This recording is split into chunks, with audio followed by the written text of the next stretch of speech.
Hi, and welcome to today's Daily Chronicle. Today is Wednesday, November 13th, 2024. He sold his house. Now he is struggling to find a home he can afford.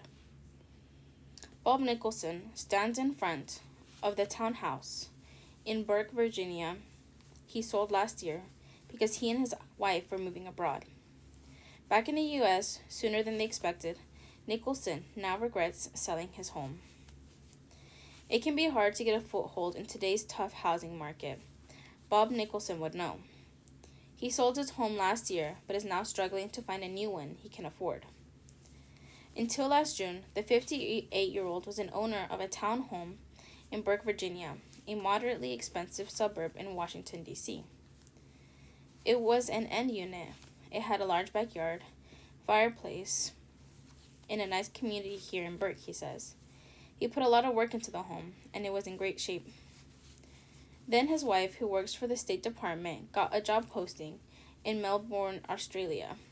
Living abroad for a couple years sounded like a fun adventure for the pair, who had recently married. So he decided to sell the townhouse and make good money on the sale.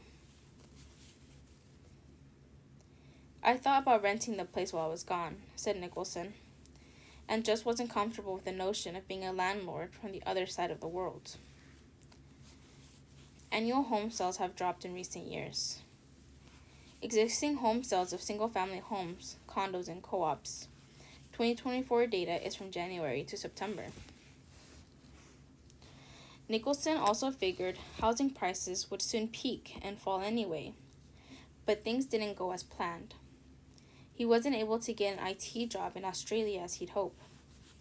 And with 2 sons in college, he needed to get back to the U.S. to work. So the couple returned to Virginia after just a year. Nicholson was able to get his old job back, but his old house, there's no getting that back. It was clearly a mistake having sold that home, he says. Resigned about the financial impact of his decision, it would have been much better to return to the country with that home. Home prices are surging. While they were away, home prices just kept rising, instead of cooling as he had expected.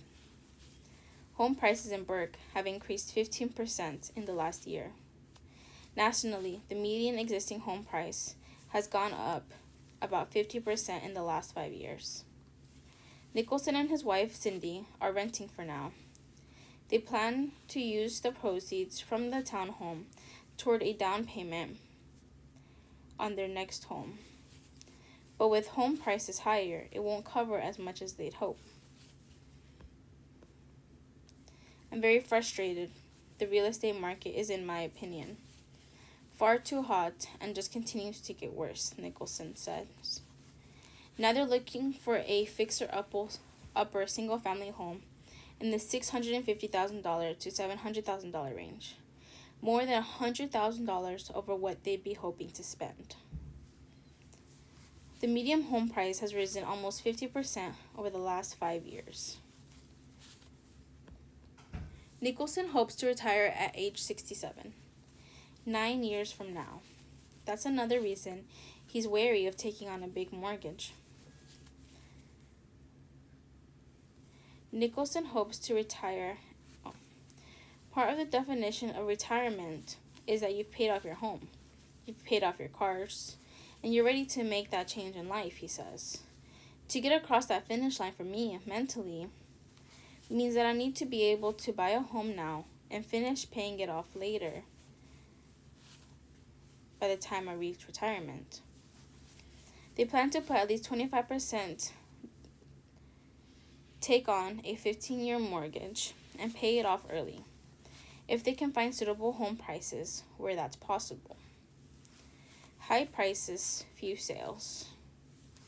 One of the big factors slowing the housing market in the last couple years has been that most homeowners are doing the opposite of what Nicholson did. They're holding on to their homes, even if they aren't a good fit anymore.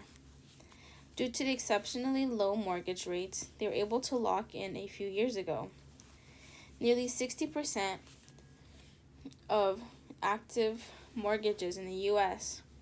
have rates below 4%, while today the average rate is on a new 30-year mortgage is 6.8%. Mortgage rates have been ticking back up. These conditions have led to a very slow housing market. Existing home sales have declined by 40% since the beginning of 2022 and are on the track for their slowest year since 1995. But despite the fact that home prices are increasingly out of reach to many Americans, home prices keep rising because the U.S. is millions of housing units short. There's no kind of physical law of gravity that requires them to come down, says Lulu, assistant professor of finance at Penn Wharton School. The shortage of new homes keeps prices elevated. Nicholson gets frequent reminders that his former home is growing in value. I get emails from Redfin on a regular basis telling me that my home is now worth $44,000 more than it was last sold for. That doesn't hurt at all, he says with evident sarcasm. But he hasn't hit unsubscribe yet, as he continues to looking for a new home. Thousands in Southern California told to evacuate as wind-fed wildfire spreads. Flames engulf a structure during the mountain fire Wednesday, November 6, 2024, near Camarillo, California.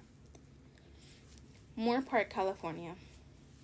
California was lashed by powerful winds Wednesday that fed a fast-moving wildfire, which destroyed dozens of homes and forced thousands of residents to flee, as forecasters warned of the potential for extreme and life-threatening blazes.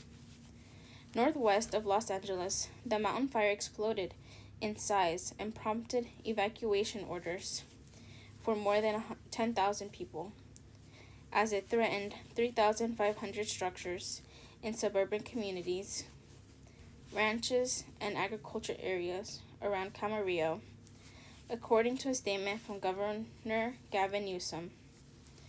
He said he has requested federal assistance for the area east of the Pacific Coast, city of Ventura. A thick plume of smoke rose hundreds of feet into the sky, blanketing whole neighborhoods and limiting visibility for firefighters and evacuees.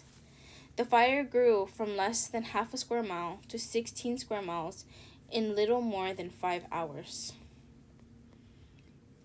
Several people were injured and taken to hospitals.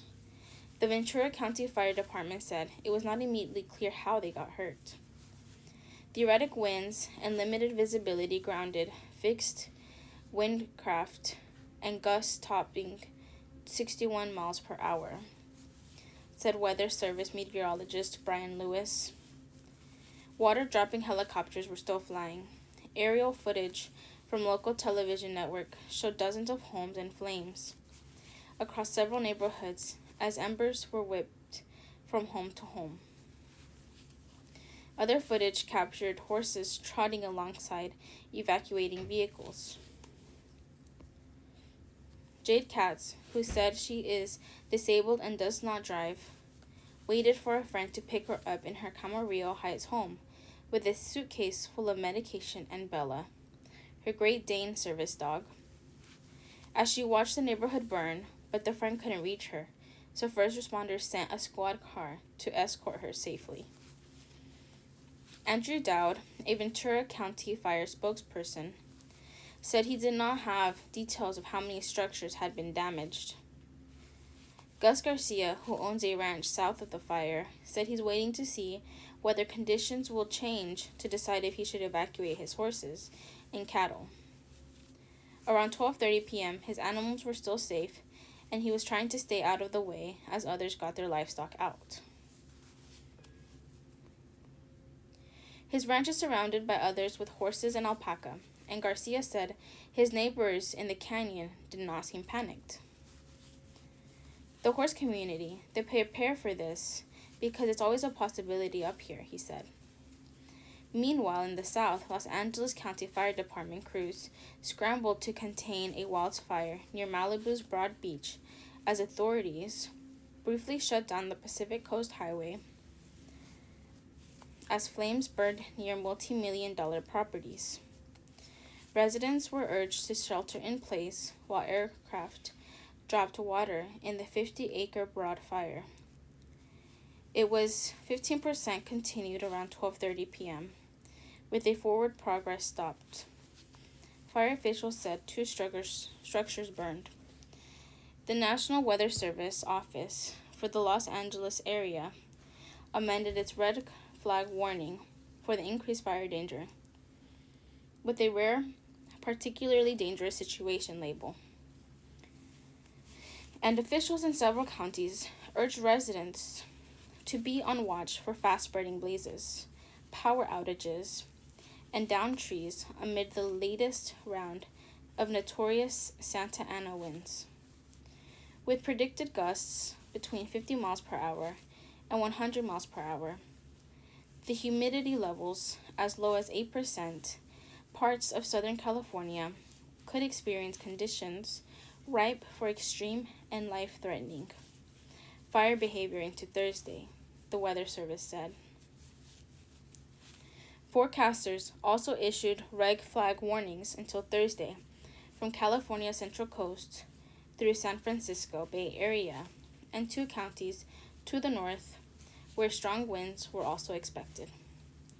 Utilities in California began powering down equipment during high winds and extreme fire danger after a series of massive and deadly wildfires in recent years were sparked by electrical lines and infrastructure. On Wednesday, more than 65,000 customers in Southern California were without power, preventively and upwards 20,000 in Northern California. Wednesday's fires were burning in the same areas of other recent destructive fires, including the 2018 Woolsey Fire, which killed 3 people and destroyed 1,600 homes near Los Angeles, and the 2017 Thomas Fire, which destroyed more than 1,000 homes and other structures in Ventura and Santa Barbara counties. Southern California Edison has paid tens of millions of dollars to settle claims after its equipment was blamed for both blazes. Dutch appeals court overturned landmark climate ruling against Shell. An earlier ruling had ordered energy company Shell to cut its carbon emissions by net 45% by 2030 compared to 2019 levels. A Shell logo is displayed at a gas station in London in March 2022. The Hague, Netherlands.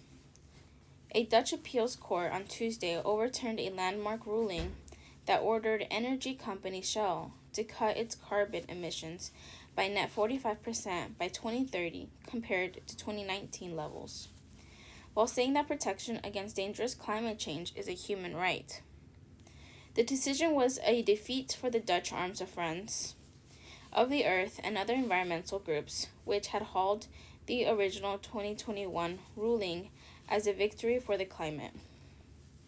Tuesday's civil ruling can be appealed to the Dutch Supreme Court. This hurts, Friends of the Earth director in the Netherlands, Donald Pol, said. At the same time, we see that this case has ensured that major polluters are not immune and has further stimulated the debate about their responsibility in combating dangerous climate change. That is why we continue to tackle major polluters, such as Shell. Outside court polls said the fight against climate change is a marathon, not a sprint, and the race has just begun. The ruling upholds Shell's appeal came as a 12-day UN climate conference was entering its second day in Azerbaijan, where countries were discussing how to fund cutting planet-warming emissions and adapt to ever-increasing weather extremes. It marked a stinging defeat for climate activists after several court victories. A court in The Hague in 2015 ordered the government to cut emissions by at least 25%. By the end of 2020, from benchmark 1990 levels, the Dutch Supreme Court upheld the ruling 5 years ago. Earlier this year, the UN Tribunal on Maritime Law said that the countries are legally required to reduce greenhouse gas pollution. The International Tribunal for the Law of the Sea found that the carbon emissions qualify as marine pollution and said that countries must take the steps to mitigate and adapt to their adverse effects.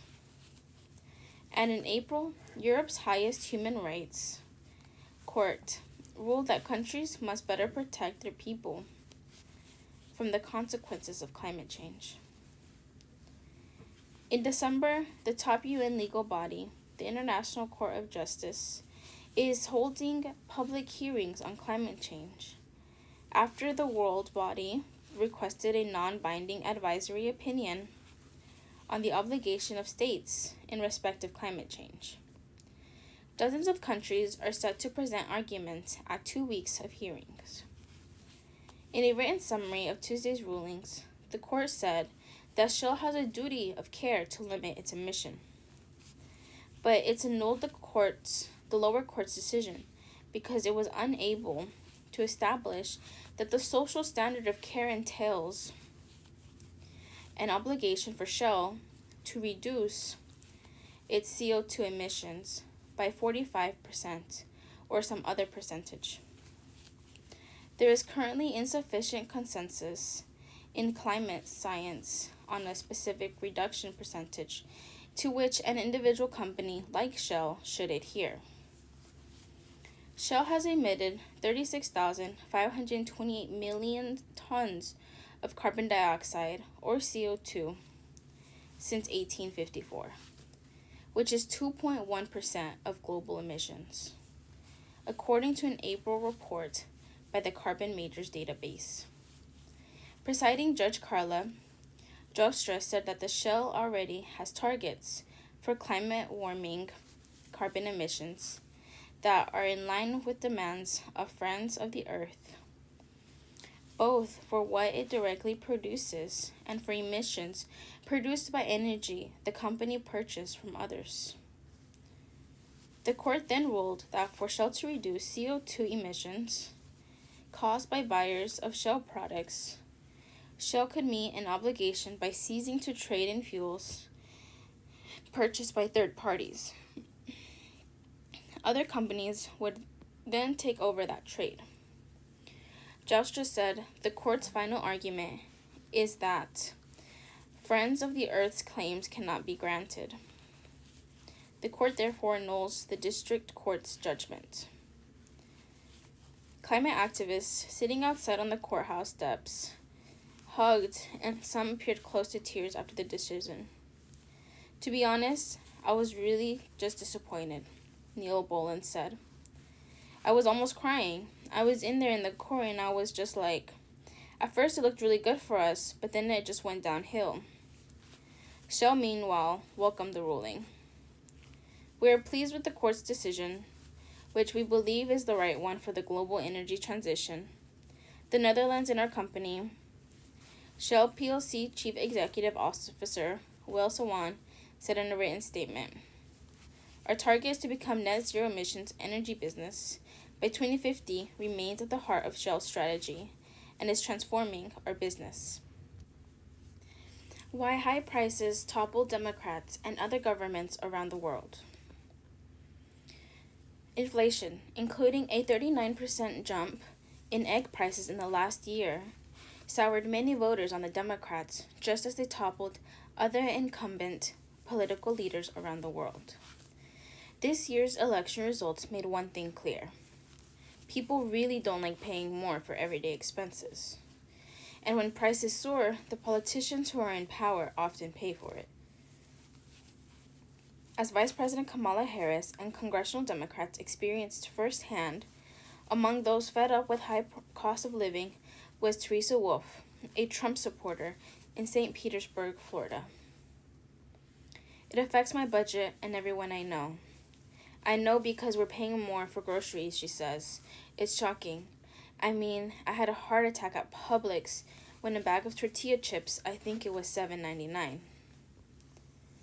A survey by the Associated Press found high prices were the number one concern for about half of Trump voters. They punished Harris and other Democrats just as inflation-wary citizens have toppled governments around the globe, from Italy and Argentina to Pakistan and the UK. The Labor Department's latest cost of living report is set to be released on Wednesday.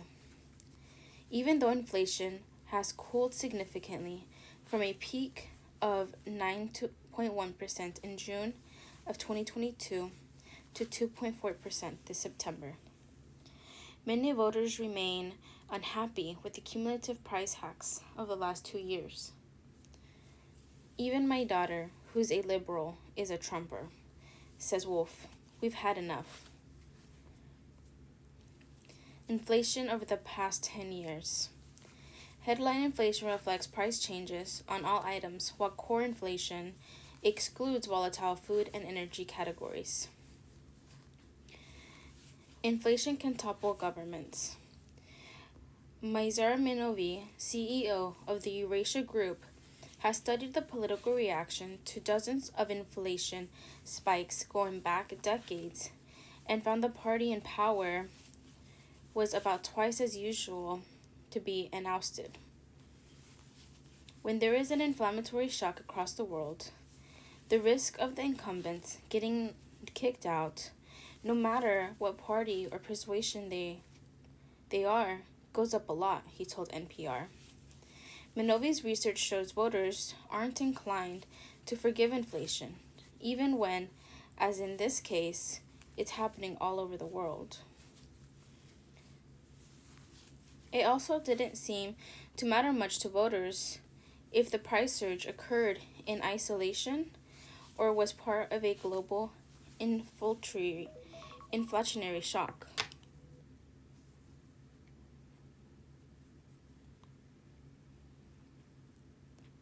Minovi and his colleague Robert Kahn wrote in a research note to clients, "Throw the bums out either way." Prices soared in many countries in recent years, primarily because of the supply shocks that followed the pandemic and the war in Ukraine. But policymakers in the U.S. may have amplified the price pressures by pumping trillions of dollars into an economy that couldn't keep up with the resulting jump in demand. That started during the Trump administration and continued under President Biden, when Democrats in Congress passed the $1.9 trillion American Rescue Plan.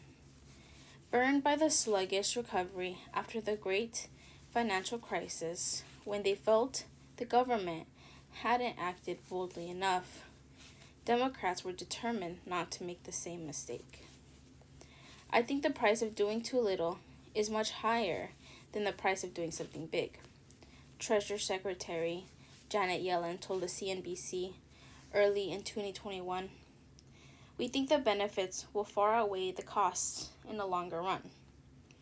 I think the price of doing too little is much higher than the price of doing something big. We think the benefits will far outweigh the costs in the longer run. Going big did help the economy. There was a payoff for going big this time. Employers added millions of jobs. The tight labor market forced businesses to offer higher wages. And the U.S. economy bounced back from the pandemic recession than most other countries. Still, in the minds of many Americans, those gains were outweighed by the soaring cost of living. Economists were going to have a reckon with the fact that the public would have preferred a slower recovery with much higher unemployment, as long as prices had been stable. University of Michigan economist Betsy Stevenson tweeted. Former President Trump greets supporters during a campaign rally in Las Vegas on September 13, 2024. Trump's proposals, such as widespread tariffs, could spark more inflation. After all, former President Barack Obama handily won re-election in 2012, even though the unemployment rate was still 7.7%. It's not clear how much lower inflation might have been with less aggressive government response. Other countries did less to cushion the blow from the pandemic, but still suffered big price shocks and similar political fallout. People were just pissed off. And they voted incumbents out, says Ernie Tedeschi, an economist who served in the Biden administration and is now with the Yale Budget Lab. Humbling moment for economists, too. The Economist magazine ran a cover story last month called The U.S. Economy, the Envy of the World. But frustrated voters dismissed talk of easing inflation and other rosy statistics. After all, you can't eat GDP. We as economists have to be humble that those sorts of measures don't speak to normal people, Tedeschi says, and normal people have other measures that speak to their well-being. President-elect Trump hasn't offered a real prescription to lower prices, other than increased oil drilling. And the economists say some of his proposals, like sweeping tariffs and mass deportation, would likely make inflation worse. Nevertheless, millions of voters like Teresa Wolf were frustrated enough with the current cost of living to take a chance on Trump. I have to tell you, my first reaction was relief, Wolf said after Trump's election. It's a historical comeback, and the people have spoken.